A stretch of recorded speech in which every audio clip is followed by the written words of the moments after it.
Governor Sununu, Natalie, distinguished guests, families of the fallen, ladies and gentlemen.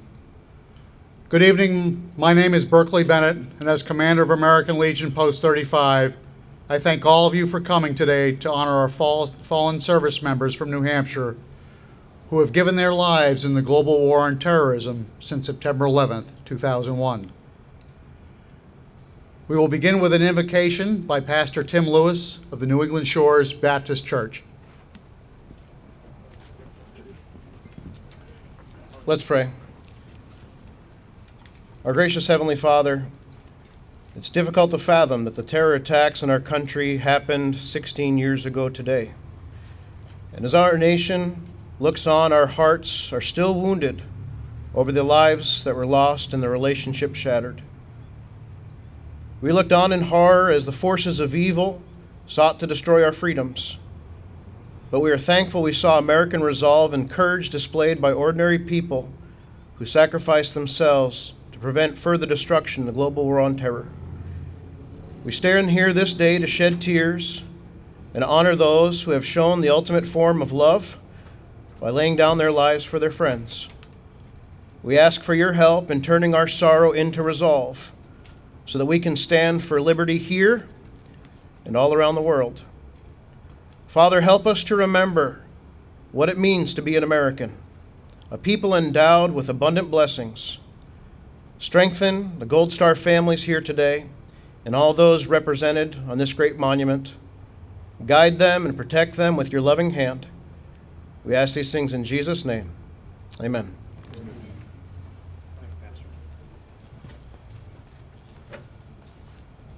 Next, I would like to introduce the chaplain of American Legion Post 35, Paul Fitzgerald. Good afternoon. Governor Sununu, honored guests, fellow Legionnaires, state and district representatives, and most of all, Gold Star families. We're just delighted that you're here. It's an honor to host this tribute to these New Hampshire veterans, and it's our delight to welcome friends and families here today. Your presence makes this gathering complete. Members of this post had the spark of an idea for this monument, and the idea grew to a flame that continues today. We think this is the only monument of its type in the United States, and we're proud to be keepers of it. The grief borne by you families and friends is difficult to us to imagine. Many vets here today are had very close friends. They lost very close friends during their time of active duty. Many here today carry scars from enemy ordnance, and many have scars that don't show, but are just as real. Post 35 is still grieving the losses of members in the last few years, members of great integrity and wisdom. We miss them tremendously. We remember them fondly.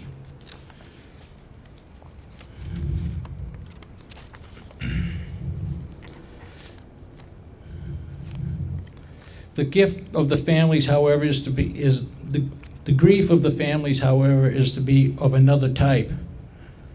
For me, it seems almost overwhelming and is difficult to put ourselves in your place. We hope this day is a reflection and honor will be helpful.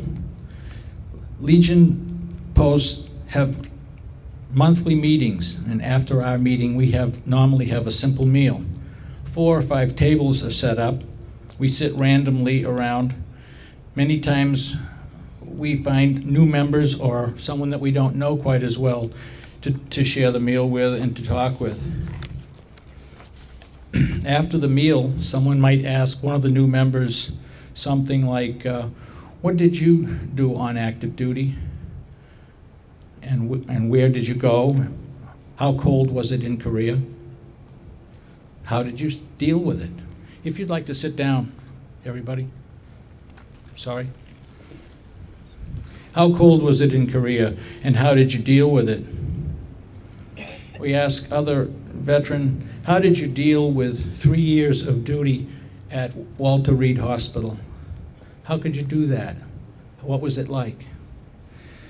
After questions like these, we might get a long, serious answer.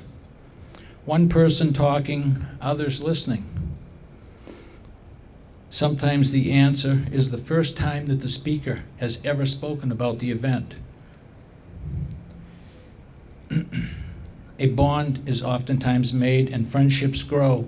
Healing takes place for the speaker and the listeners. We find that we have things in common with one another. We have things in common with some of you today. If you see the way this gathering is set up, the families of the fallen, friends and families, are sort of in the center.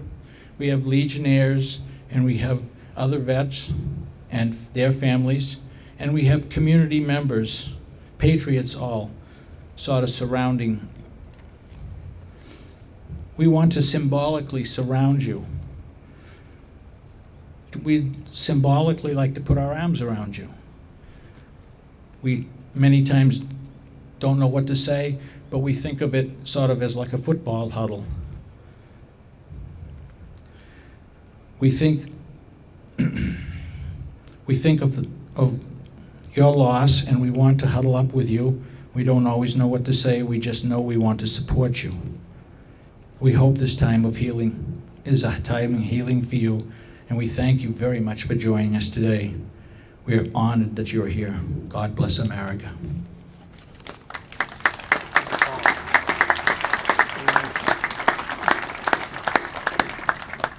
Thank you, Paul. At this time, I'd like to ask all of you to stand. And the national anthem will be sung by Colin White, past commander, Post 67.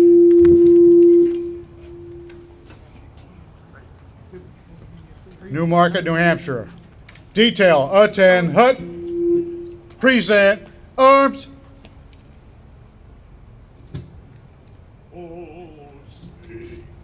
You see, Turn the volume down. by the dawn's early light, what so proudly we hailed at the twilight's last gleaming, whose broad stripes and bright stars through the perilous fight o'er the ramparts we watched were so gallantly streaming, and the rocket's red glare, the bombs bursting in air, gave proof through the night that our flag was still there. Oh, say does that star-spangled banner yet wave o'er the land of the free and the home of the brave.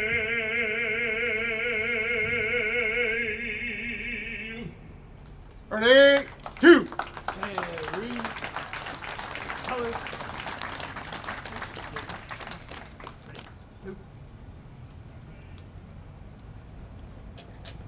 Please be seated.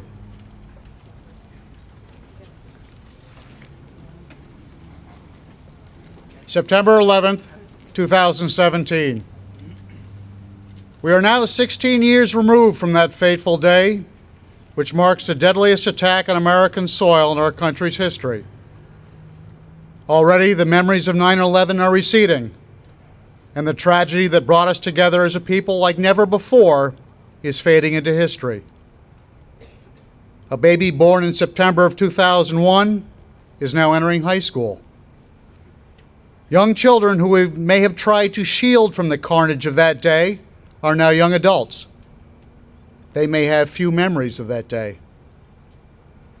And although the fight against those who perpetrated this attack has been a long, bitter conflict, the vast majority of the American public is now hardly even inconvenienced by the war.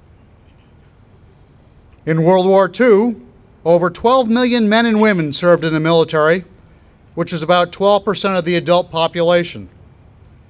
Every town in America had young men who were in the service.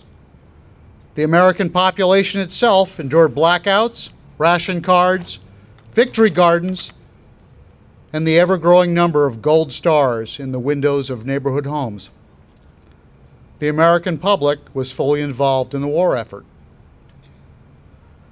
We baby boomers, as children, often heard stories of the war from our parents and relatives, and a lot of our fathers and some of our mothers had served during the war, so we kids had a pretty good idea of what it was all about. My friends and I always loved to go to my hometown's Memorial Day parade, in which our dads and their fellow veterans would march. And I can remember us kids hanging out at the end of the ceremony among all the VFW members, and we knew many of their wartime stories, what branch of service they were in, where they served, and who was wounded. We knew because we were taught of the importance of what these men did. We were also taught that war is a terrible thing. I remember the photographs of young men, some with familiar last names, brothers or classmates of my dad and his friends, who never came home. They remained forever young in pictures hanging on the wall at the VFW. There was a constant reminder of what our parents' generation, the greatest generation, did for our country. And my experience, I'm certain, was repeated millions of times across the country. We still remember the lesson, 72 years after the end of World War II. Today, we have an all-volunteer military with only about 1.3 million service members on active duty and about 800,000 in the National Guard and Reserves. That is less than 1% of the U.S. population. The reason for that is after Vietnam, the all-volunteer force was established, and the Berlin Wall came down, so our military forces were greatly reduced. Our present servicemen and women have been fighting the war on terrorism for 16 years. Although there are fewer of them in number, their service and sacrifices are no less noteworthy than those who served during World War II. And as our parents taught us, it is now my generation's responsibility to educate our young people about the courage and sacrifice of today's armed forces and ensure they appreciate that sacrifice. One of the reasons we are all here today is to continue the lesson to our young people, to teach them to honor and remember those who have given their lives to our country, and to support and comfort those who they left behind. Today we honor and remember 67 sons of New Hampshire, 67 service members who answered the call, who put their lives on the line for our country and its way of life, and sadly, 67 who made the ultimate sacrifice for our nation. We need our children to realize that these are not just names engraved in stone. These were living, breathing individuals just like themselves. The names represent sons, brothers, fathers, friends, and neighbors. I encourage our young people to get to know the names on this stone, and I hope our educators will use this monument as a Memorial Day or a 9/11 project, so the students will learn of the life stories of the men on this monument. Learn of their heroism and valor, and realize that the veterans who are on this monument serve as role models for all of us, the living. They too must learn to honor those left behind, the Gold Star families. We want our younger generations to realize that these families have a void in their hearts that will never be repaired. They will forever live with the dull ache of their loved one's loss on a birthday, anniversary, the holidays.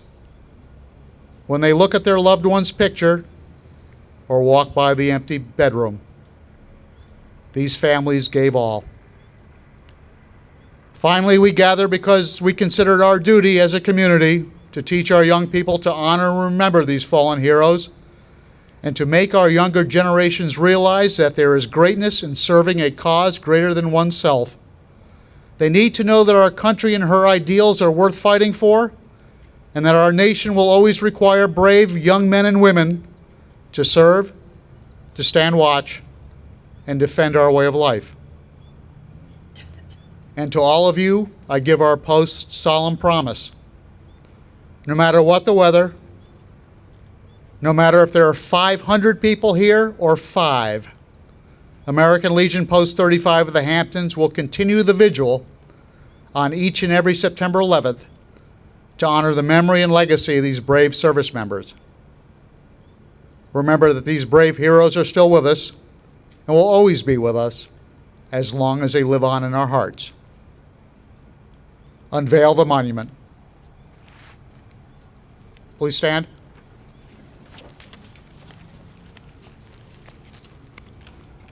The monument will be unveiled by Command Sergeant Major John Barvinick, United States Army retired, and Senior Airman Matthew Rogers, United States Air Force.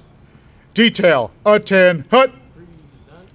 Present, arms.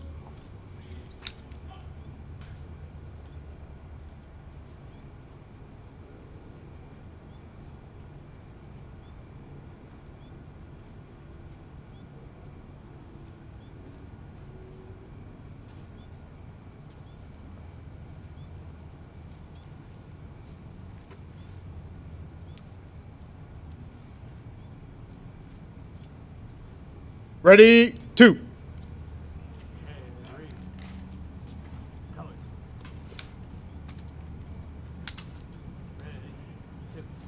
Please be seated.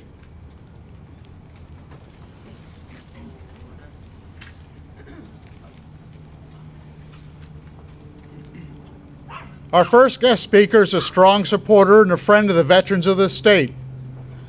Due to an emergency situation stemming from extensive flooding at Manchester VA Medical Center, he recently signed an executive order allowing physicians and physician assistants who may not be licensed to practice in New Hampshire, but who worked for the VA, to treat our veterans at community hospitals other than VA Manchester.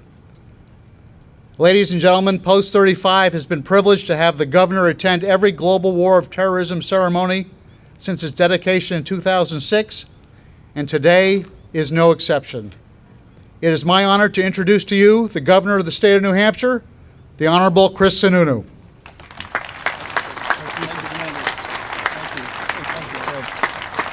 Thank you very much. Well, thank you, Commander. First and foremost, an absolute honor to be here today to participate in a really important ceremony, and I think in a variety of different ways. Obviously, to the service members that are with us today, to the friends and family of those service members, to those who have made that sacrifice in their families, a sacrifice that wasn't just a single moment, but a sacrifice that they'll carry with them for the rest of their lives, which reminds us as individuals, outside looking in, if you will, of our obligation to making sure that we're there for those families, providing supports and services, whatever we can do, knowing that the fabric of their lives is not going to be the same because of the obligation that their family member felt towards us, strangers. It's interesting when you think of it that way. When you think of those who have sacrificed everything for so many that they've never met and never will meet, but really understood what that means, how important that aspect is to what we believe in America, to what that means to when we talk about freedom. I'm going to pause for a moment. My kids go to school right down here. I have a 5th and a 6th grader, 6th and a 7th grader. Sorry, don't tell them I forgot. September 11th comes around, and on September 11th, 2001, I had been married for a month. Having kids wasn't really even in the forethought at the time, and it was shocking for those of us who lived through it. I was in my mid-20s, and you saw the horrors and the tragedies. And for years, even when I had kids, I thought, well, my kids hear about 9/11, it's some pretty heavy stuff, what happened.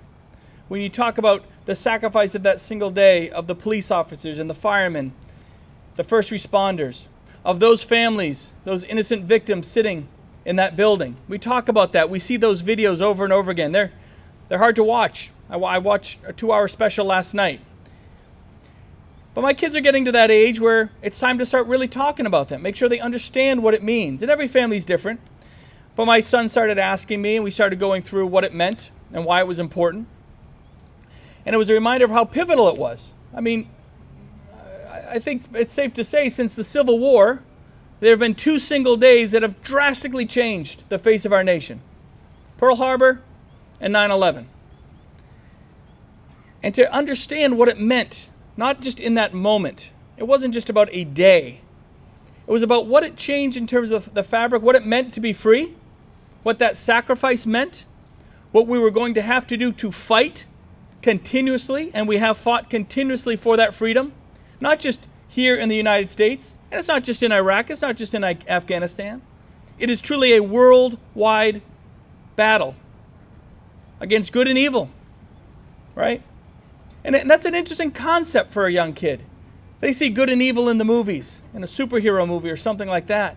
But to understand it has real tangible meaning, that there are those that would do us harm, and we rely on those that we don't even know to stand up and make sure that we have the individual liberties that we have today. I saw this video I was referencing. They were showing clips from the 2011 memorial from that day. And it was a giant, it was the 10-year anniversary. It was this giant, grandiose affair. And I have to say, it got me a little aggravated. It did. I probably shouldn't say that, but it did. Because I said, why is it every 5 or 10 years we finally remind ourselves what an important day that was? I mean, I think to the commander's initial comments, it's 1 day a year that we talk about 9/11. It should be a lot more common than that. Because it has affected so many lives. It affects our lives today, right? So what it got me to thinking about, it's not just the remembrance. You have to remember those who sacrificed, those who gave, not just on that day, but those service members who went overseas and here on our own land, who lost their lives and gave their lives, making sure that we were prepared for what might come next. But it's the act of remembering, right? The fact that we're all here today, this is the act of remembering. And this is what our kids need to see. This is what they have to be part of. This is what makes it real to a lot of them who right now just see a video or hear the stories. So it's, again, I think just a tangible reminder that this is not a 1 day a year event. This is not just we get together for the big ceremonies on the 5 and 10-year anniversary. It's something we have to carry with us day in and day out in our schools, in civics, with each other, with our communities. I mean, we're a very locally oriented state. We're very community oriented here. I've had the opportunity as governor. I've only been governor almost 9 months now. Seems like a lifetime, but almost 9 months. But I tell you, I've had the opportunity to travel the country, talk to other governors, share best practices, see how they do it. And I mean this so sincerely. We do it better than everybody else. We really do. In terms of community.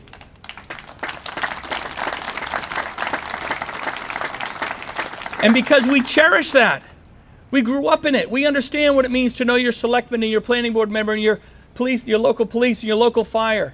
And we know what our veterans are doing in our communities day in and day out. It makes a real difference in terms of the fabric of our culture here in New Hampshire.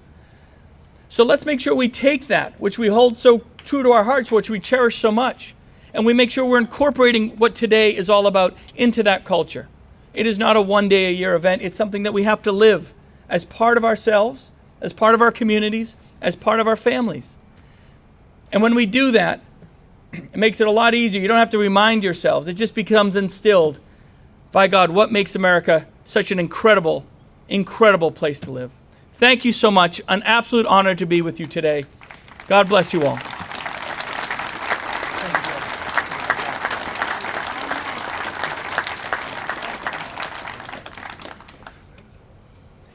Our next guest speaker, Natalie Healy, is a native of the Seacoast. Natalie graduated in the first graduating class of St. Thomas Aquinas in 1964 and from Chamberlain Junior College in Boston. The owner of the Old Town Hall Antiques in Stratham, she comes by a business mentality naturally. Her grandfather was a butcher and ran Carberry's Market in downtown Hampton in the 1920s. A mother of three, she has two daughters, Shannon and Jennifer. Natalie is also the mother of Navy SEAL Senior Chief Dan Healy.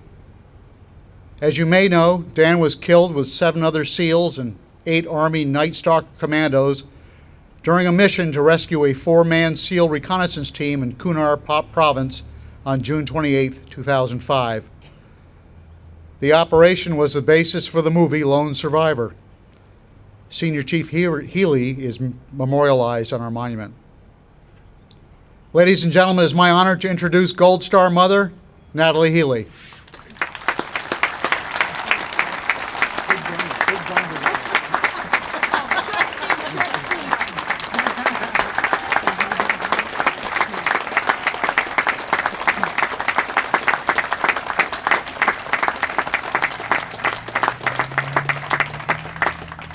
Thank you so much, Commander. It's such an honor and a privilege to be here tonight, as we have been for the last 11 years, when the kind and generous men of Post 35 decided that they were going to honor our New Hampshire fallen every year and put their names on a monument. I think the last 2 speakers have actually said about all there is to say about that, but all I can say as a Gold Star parent, and probably with the rest of the Gold Stars, how much we appreciate that you take the time and did all this to remember our boys. It means the world to us. Now, I'm going to try to make it short because I don't want any of these little guys keeling over. Don't lock your knees, okay? I'm trying to edit, okay? And as Bert mentioned already, that we do have a long time connection with Hampton. Going back almost 100 years. And my cousin Paul Leary was a builder and contractor here in the 50s and 60s and built a lot of houses around Hampton, some that maybe some of you live in. Okay. September 11th, the day that changed the world for everybody. It was similar to today. It was like a perfect day, the blue skies, not a cloud in the sky, lovely weather. And it was such an affront to think that such evil could happen on a beautiful day like that. And that day I wondered how it was going to change our families' lives. But actually, during the day, my first concern was getting a hold of my 2 oldest children, who were in the West Coast. Jennifer was in San Diego, and Danny had been a Navy SEAL for about 10 years then, and was stationed at Pearl Harbor. And when we finally got a hold of him, but at the end of the day, we found out how his day went. He got the news in the middle of the night and then had to get right to work. Now, the problem is he had to go through Pearl Harbor traffic. And anybody who's been through Pearl Harbor traffic on a normal day knows that it's a bear. And it took him 4 hours or more to get to work that day. We lived in Hampton when Danny was born. He was a bouncing 9.1-ounce baby boy. He was 2 weeks late, which kind of set a precedent for the rest of his life. He started school, and his sister Jennifer started school at Marston School before we moved to Exeter. And in Exeter, he kind of had an idyllic boyhood because we were surrounded by trees and forests, and so they built lots of forts. They had lots of games that they played. They had a lot of freedom in those days to be able to go outside and play, and they did. In the summertime, they'd go to the beach, or they'd go play in somebody's backyard, some kind of game. And then in the winter, they would go skating at one of the ponds near our house and sliding on Spook Hill. When he graduated in 1986 from Exeter High, he went into the trades, and he was an apprentice electrician until about 1990-91. And if you remember, that's when the housing industry kind of went south here and the seacoast. So his boyhood friend, who had joined the Navy right after graduation, was stationed in Washington State and told him that the building business was booming out there. So off he went to give it a try. A couple of months later, I get a phone call from him telling me that he was going to join the Navy. And I thought that was an excellent choice at that point because I thought he needed the direction and the focus. Then a couple of months after that, he said he was going to try to join the Navy SEALs. He was going to try out with buds. Many people have asked me over the years if I knew Dan was going to be a Navy SEAL when he grew up. I go back to when he was 3 years old.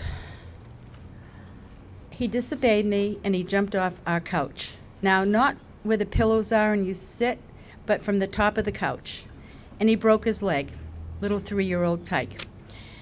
Then he fell at camp and he needed stitches on his chin. Then he fell off his bike and he needed to go to the hospital. He had a concussion. And there were several other trips to the hospital. So that by the time he was 10, he knew all the nurses on a first-name basis. So when they asked me if I knew, all I could think of is, I just want to get him through high school in one piece. When 9/11 happened in 2001, he had been on the teams for 10 years. But what frustrated him was that he didn't get to go over to Afghanistan immediately like most of his friends that he went through buds with, because he was with SDV Team 1 in Pearl Harbor, which I thought was wonderful, but it annoyed him to no end. But they didn't really have a call for 1- and 2-man submarines in that neck of the woods. It took he and his buddies about 3.5 years to figure out how they could get deployed to the Middle East. They also often ask me what type of man he was. And I like to think he was kind, because I think that's probably the most important virtue to have. He was a big brother. He had 2 little sisters, and he had been their protector all his life. So it wasn't too much of a stretch that when he got into the Navy, the qualities that made him a good big brother translate over to him being a chief petty officer. But I still hoped he was kind. And his sister Jennifer called him a knucklehead. When I say he was a protector, it really came into play on June 28th, 2005, when the call came in from Mike Murphy that the 4 men on the mountain that Dan had sent out on a recon mission were in trouble. Within an hour or two, there were 2 helicopters full of Navy SEALs and Army Night Stalkers ready to go into that battle and save those men. We didn't know for several years, but Danny hadn't been on the first helicopter originally. When they stopped for gas to refuel, he pulled 2 of his guys off the second helicopter, went to the first helicopter, pulled 3 guys off there, and then got on saying, "Those are my men, and my face will be the first one that you see." And it probably was, but not on Earth. And the man, one of the men that he pulled off, I got a chance to meet several years ago, and he's still mad about it. He was mad that he got pulled off and away from certain death. A mentality I'm not too sure I understood, but okay. Another person who told me a story that we hadn't heard was Tom Frew. Dan had gone to buds with Tom. And Tom was saying, he came up here, he just retired this year, and he came up here on some work business and stopped by and told me this story.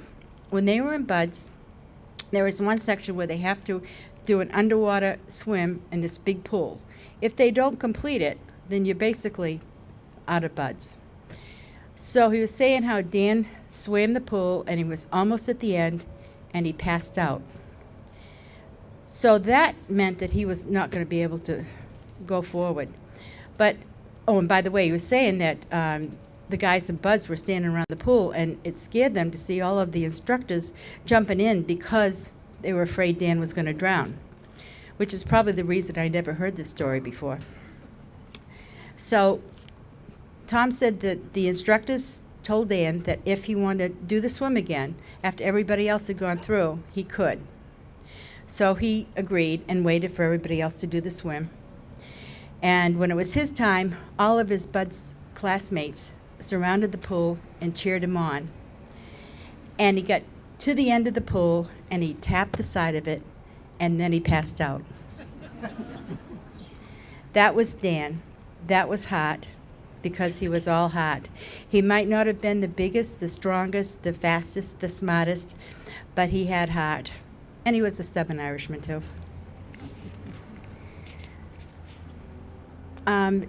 He made friends for life, by the way, and a lot of his high school friends, I often see them, and one woman I saw a couple of years ago, she said the most beautiful thing to me, and I think it will mean something to the other Gold Stars, too.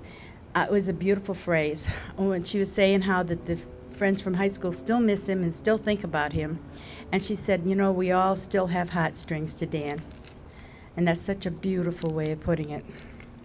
Now, here's the time when I had pledged a couple of years ago that I would name all the men that were on the helicopters. There were only 16, but I pledged I'd do that because of the scheme of things.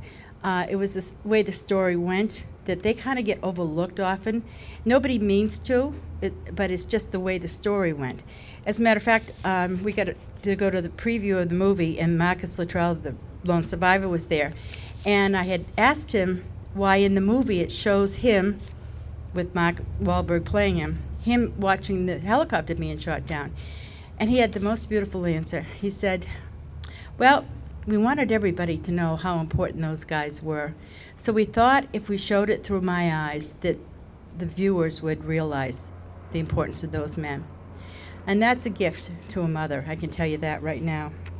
So I'd like to read the names of the men who were lost that day, June 28th, 2005. And I'll do it fast. Okay. All right. Machinist mate, Eric Shane Patton.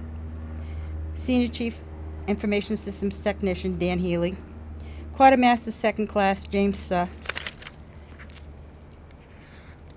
Chief Fire Controlman, James Fontan. Lieutenant Commander, Eric Christensen.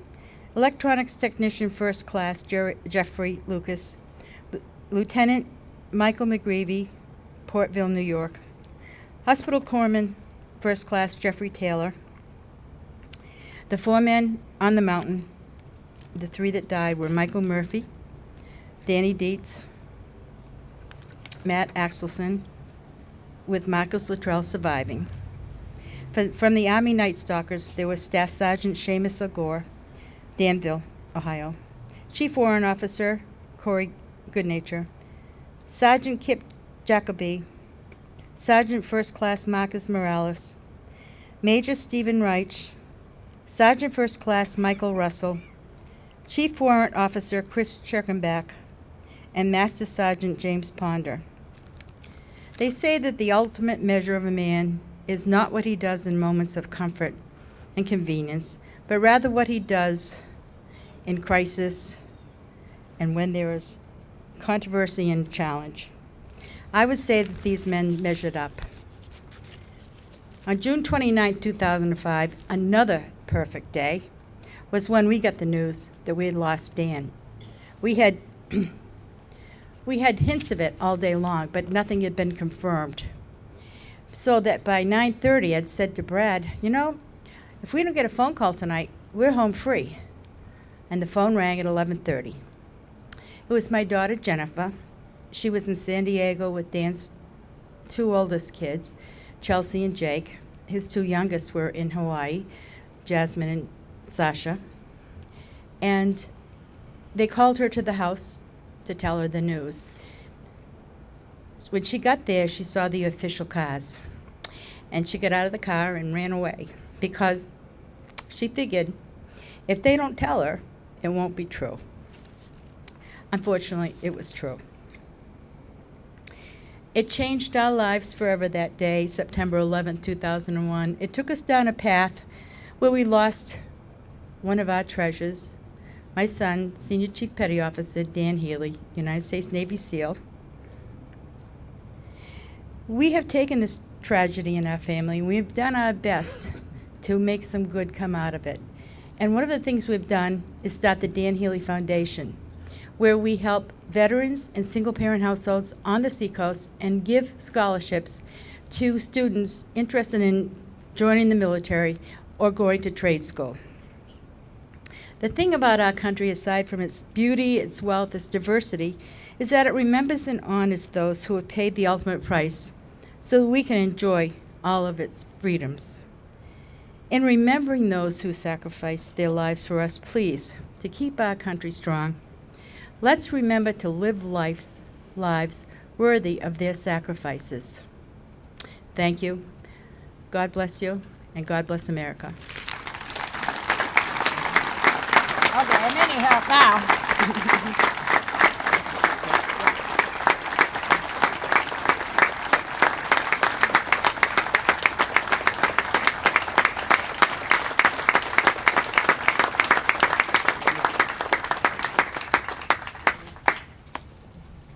Thank you, Natalie.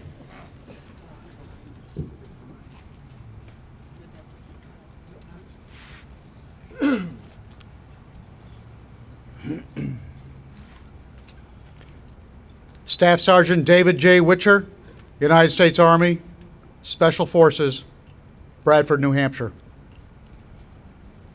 Quiet and reserved, a quiet, strong type like Cool Hand Luke. That is how David is described by his nephew, Kyle Robbins.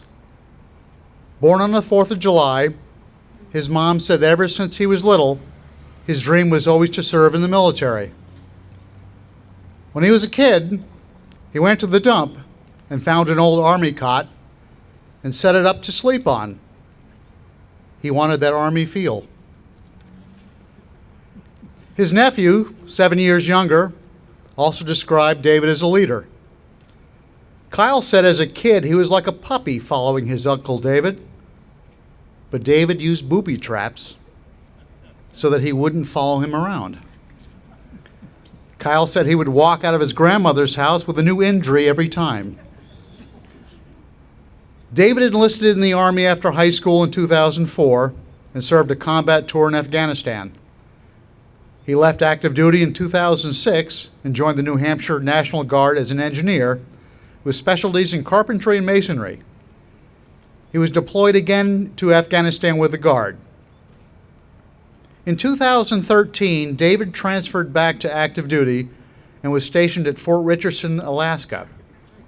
But before they moved up there, David built a solar-powered tiny house that he and his wife Victoria towed from New Hampshire to Alaska. When Fred said there was no way they were going to be able to get that house all the way to Alaska, Victoria said, "If David said we can do it, then we can do it."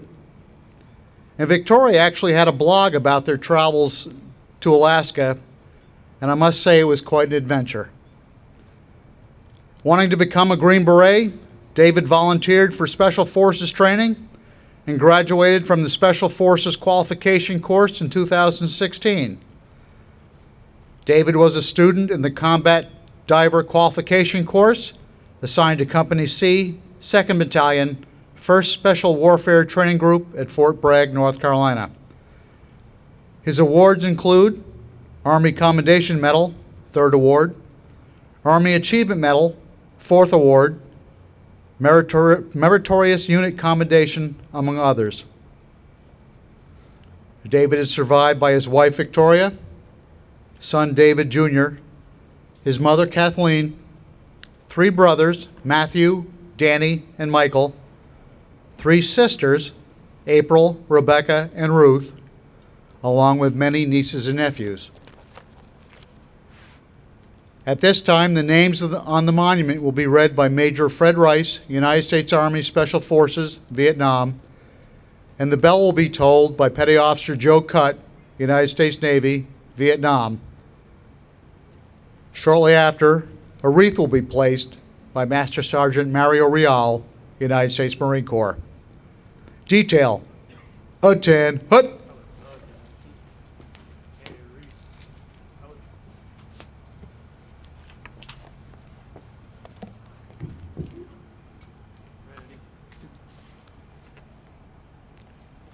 These are the names of New Hampshire's sons who gave their lives in the service of their country while serving in the U.S. military from September 11th, 2001 to September 11th, 2017. Jesse S. Conger, Specialist, United States Army from Barrington. Peter J. Sora, Lance Corporal, United States Marine Corps, Londonderry. William J. Tracy, Sergeant, United States Army, Manchester. Andrew D. Stevens, Private First Class, U.S. Army, Stratham. Peter T. Heukling, Cadet, United States Military Academy, Durham. Robert E. Rooney, Sergeant, United States Army, Nashua. Randy S. Rosenberg, Staff Sergeant, United States Army, Berlin. Jeremiah Holmes, Sergeant, United States Army, Wakefield. Richard L. Ferguson, Master Sergeant, United States Army, Conway. Jeremy F. Regnier, Specialist, United States Army, Littleton. Alan J. Burgess, Specialist, United States Army, Landaff. Adam R. Brooks, Lance Corporal, United States Marine Corps, Manchester. Timothy M. Gibson, Corporal, United States Marine Corps, Merrimack. Angelo L. Lozada, Sergeant, United States Army, Nashua. Matthew S. Coutu, Second Lieutenant, United States Army, Northampton. David Gwindon, Technical Sergeant, United States Air Force, Merrimack. Daniel R. Healy, Senior Chief Petty Officer, United States Navy, Exeter. Matthew L. Bertolino, Private First Class, United States Marine Corps, Hampstead. Donald E. Smith, Staff Sergeant, United States Army, Northampton. George R. Roll, Private First Class, United States Army, Manchester. Nicholas S. Cornoyer, Private First Class, United States Army, Gilmanton. Robert S. Mosillo, Lance Corporal, United States Marine Corps, Salem. Douglas A. DiCenzo, Captain, United States Army, Plymouth. Daniel Giannett, Sergeant, United States Army, Pelham. Russell M. Durgan, Sergeant, United States Army, Henniker. Matthew E. Schneider, Specialist, United States Army, Goron. Nicholas A. Arvantes, Corporal, United States Army, Salem. Ryan T. McGaughan, Lance Corporal, United States Marine Corps, Manchester. Zachary D. Tellier, Sergeant, United States Army, Manchester. Matthew J. Stanley, Corporal, United States Army, Wolfboro Falls. Toby R. Olson, Specialist, United States Army, Manchester. Justin A. Rollins, Specialist, United States Army, Newport. Jonathan D. Grassbaugh, Captain, United States Army, East Hampstead. Justin R. P. McDaniel, Private First Class, United States Army, Andover. Nathan H. Hardy, Chief Petty Officer, United States Navy, Durham. David S. Stelmott, Specialist, United States Army, Littleton. Scott G. Diamond, Corporal, United States Army, Franklin. Brian Mescal, Major, United States Army, Exeter. Chipper Rogers, Private, United States Army, Keene. Michael W. Willett, Corporal, United States Marine Corps, Manchester. Adam M. Kuligowski, Specialist, United States Army, Derry. Edmund Lowe, Staff Sergeant, United States Army, Salem. Michael C. Roy, Sergeant, United States Marine Corps, Candia. Justin R. Pellerin, Specialist, United States Army, Boscawen. Charles E. Dane, Staff Sergeant, United States Marine Corps, Auburn. Stephen L. Murphy, Staff Sergeant, United States Marine Corps, Jaffrey. Mark Paul Dakota, Specialist, United States Army, Waterville Valley. Eric D. Courier, Private First Class, United States Marine Corps, Londonderry. Kyle R. Warren, Staff Sergeant, United States Army, Manchester. Jared N. Van Alst, Master Sergeant, United States Army, Laconia. Andrew C. Nickel, Sergeant, United States Army, Kensington. Philip G. Chart, Corporal, United States Marine Corps, Goffstown. Michael E. Gary, Lance Corporal, United States Marine Corps, Derry. Nicholas P. Bernier, Specialist, United States Army, Kingston. Michael B. Cook, Specialist, United States Army, Salem. James A. Keenan, Specialist, United States Army, Newmarket. James W. Dennehy, Major, United States Army, Salisbury. Demetrius Gavriel, Lance Corporal, United States Marine Corps, Atkinson. Christopher A. Journeau, Specialist, United States Army, Stratham. Ryan J. Savard, Sergeant First Class, United States Army, Jefferson. Sean G. Hogan, Captain, United States Army, Salem. Paul M. DeMeo, First Lieutenant, United States Army, Derry. David L. Poirier, Master Sergeant, United States Army National Guard, Salem. Brandon J. Garabrandt, Lance Corporal, United States Marine Corps, Greenfield. William B. Marston, Special Operator First Class, United States Navy, Concord. Andrew A. Amesbury, Corporal, United States Army, Dover. And with sadness today, we add the name of David W. Witcher, Staff Sergeant, United States Army, Bradford.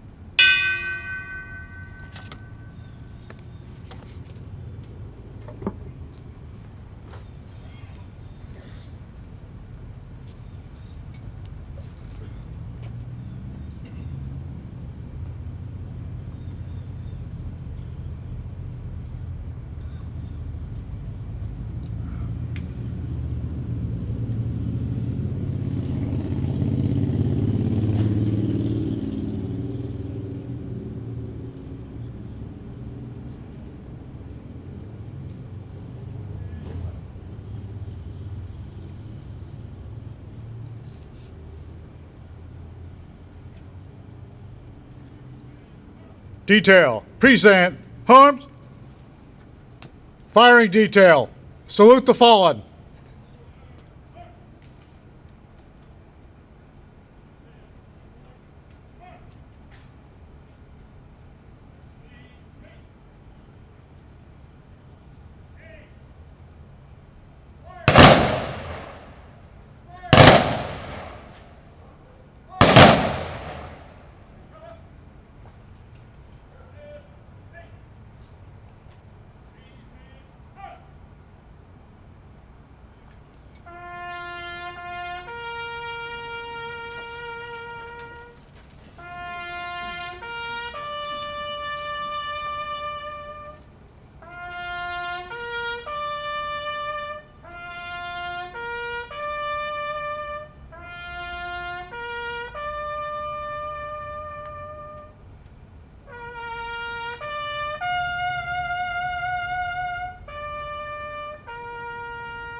Ready, two.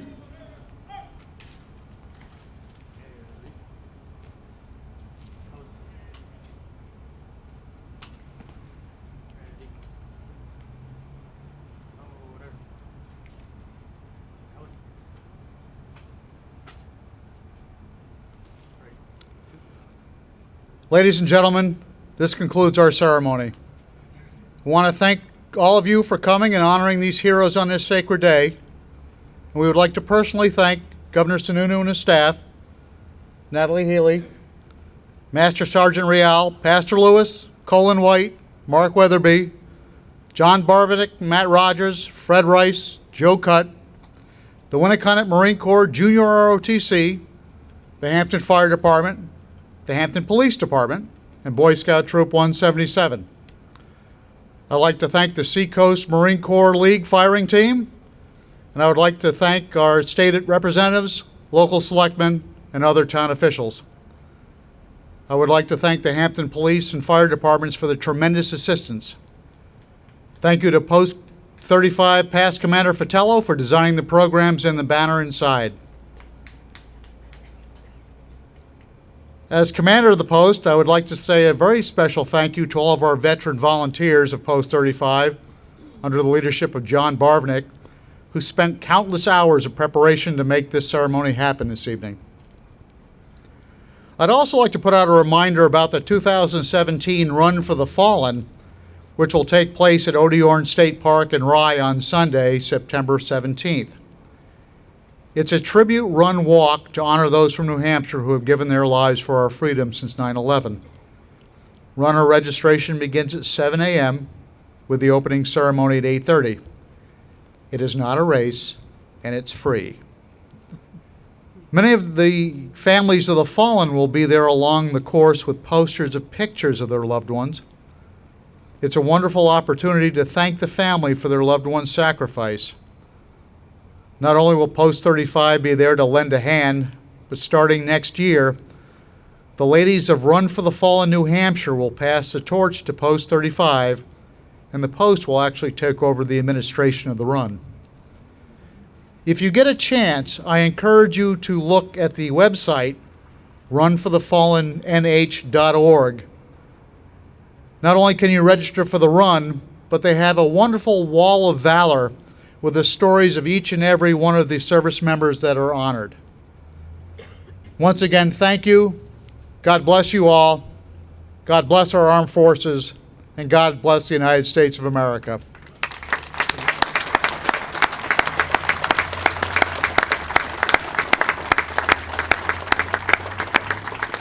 You're all invited inside for refreshments.